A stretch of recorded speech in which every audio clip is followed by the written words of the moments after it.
everybody. Just a quick update. Been out of the loop for a week, so I thought I'd give you a heads up of what's happening. Nothing much changed in my life. We've had some nice wet weather in Cairns, so that's been great. We really do need a cooling down and a drenching, and it generally goes hand in hand, so that's much relief, because boy, it was disgusting weather the previous week. So that's nice on the local front, but of course we've got the protracted situation in Ukraine, which is affecting the whole world economy. It's affecting all of us because it's going to add to fuel costs. Although I was checking out Jetstar, Vietnam has finally opened up, and that's great news for me. It looks as though I might get away with getting over there with an antigen, a rapid antigen test within 24 hours of arrival in Vietnam. That's all they require. That'd cost me about $60 checking it out online. If I was going to, say, Sydney Airport or Melbourne Airport, I can go either way. I even looked at the Bali option, but I was thinking, well, I don't want to have to go through the hassle of going to another country, having to do the test to get to that country, then make a hop to Vietnam after that.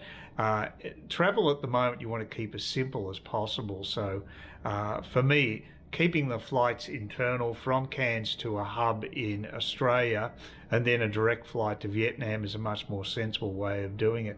But it is all looking viable now, so I'm looking at it seriously. I still haven't got the okay from the actual Australian Vietnamese embassy in Australia. I checked them out to see what the situation was with the 30-day Eevisa, so there's no information on that, so I can't do anything at this stage. I can just do some basic planning and see how it goes. But speaking of the fuel costs going up because of the situation in the Ukraine affecting everything, plus the fact, which was actually also caused by that moron Biden actually stopping exploration in government areas in America, government land, and now you haven't got the fracking happening, you haven't got the supply. They were a net exporter of fuel. Now they have to import from Russia, one of the countries they need to import from, because he's basically stuffed up their energy development. They were doing quite nicely under Trump, and now they've gone backwards.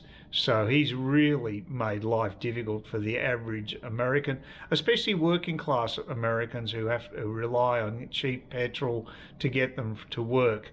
And of course, because he's basically now banning Russian fuel, that's just going to hurt the most vulnerable in his own country. So well done, Joe Biden. You are definitely the worst president America has ever had.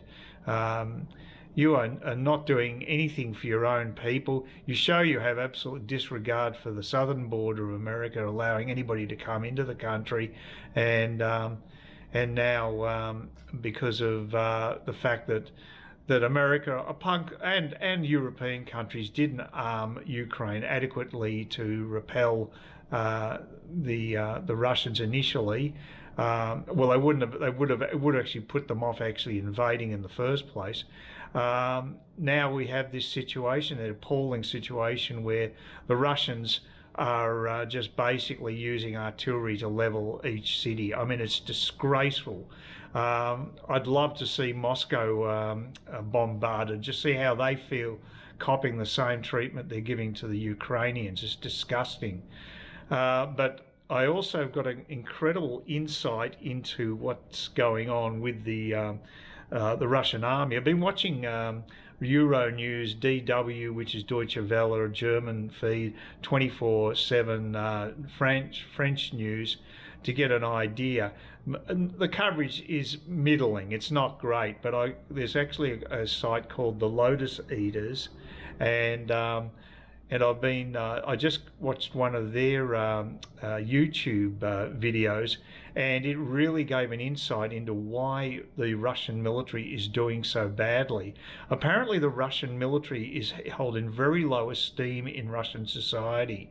As a matter of fact, when it comes to the pecking order in Russia, the mafia is higher up, to the extent that there was a Russian base where the mafia came in and demanded money from the soldiers.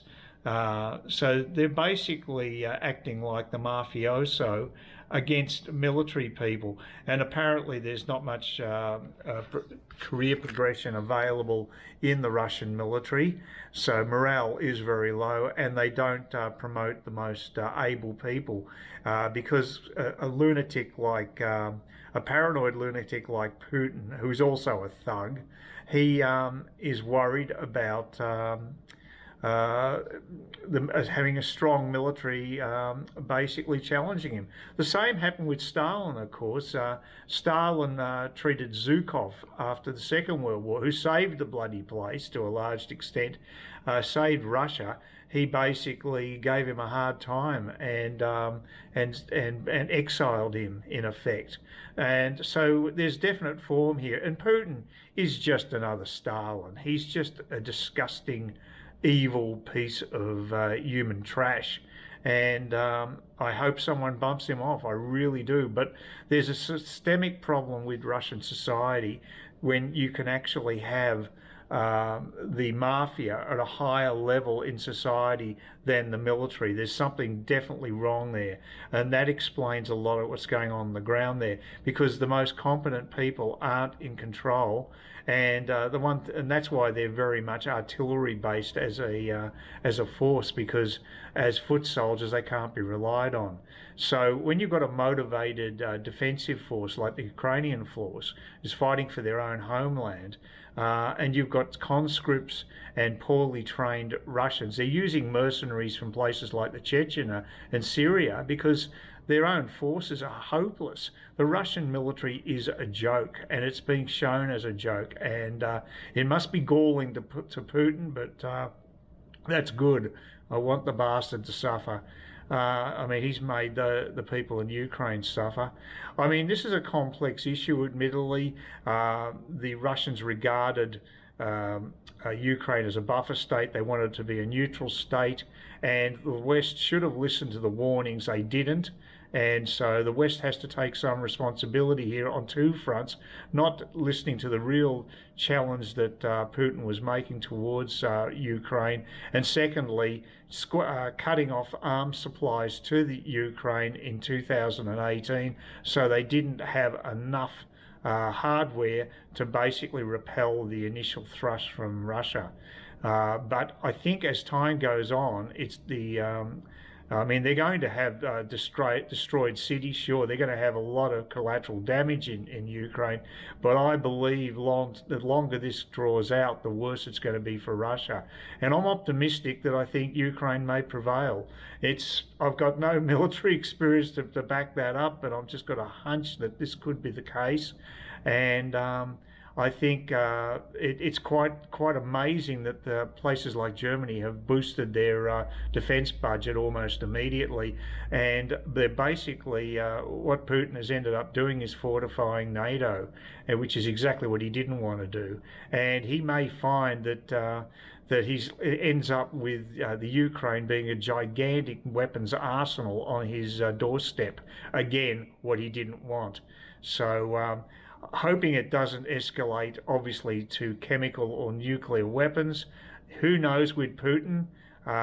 Even a crazy bastard like him hopefully realises that would be the end of all of us. But you can only hope. But yeah, I've had a lot to think about this week. I guess a lot of other people have. And funnily, the Australian economy, I mean, as far as the stock market is concerned, was doing abysmally early in the week, and it's bounced back a bit. And I missed out on a really good buying opportunity, so I'm kicking myself to an extent. But It'll go up and down. It's going to be volatile, and America's going to be putting on the brakes when it comes to higher interest rates, and the same will happen in Australia. So we're not out of it yet. Even if the Ukrainian conflict gets resolved, this could be a rather difficult year, 2022, as I predicted. So look, hopefully we'll all do okay and we'll get through it. But I do feel for the people in Ukraine. I mean, they've got a lot of corruption there as well as in Russia. But gee, I didn't realize how bad things were in Russia. The other fact about Russia is that there are more political prisoners now in Russia than there was during the Stalinist USSR regime, and that says a lot about Putin. The man's got to go. He is not good news. The same can be said for Xi Jinping. We've got some really bad leaders in the world at the moment. And I think it's about 40% of the world's population. We've got China and Russia and other dictatorships thrown in are living in places where there's no freedom, and it's very sad. So we shouldn't take our freedom for granted at any stage whatsoever. So look, I hope everybody has a great weekend. I'm going to be fairly busy, and I'll ramp up the video updates in a few days, so I'll keep you informed of what's been happening in my life.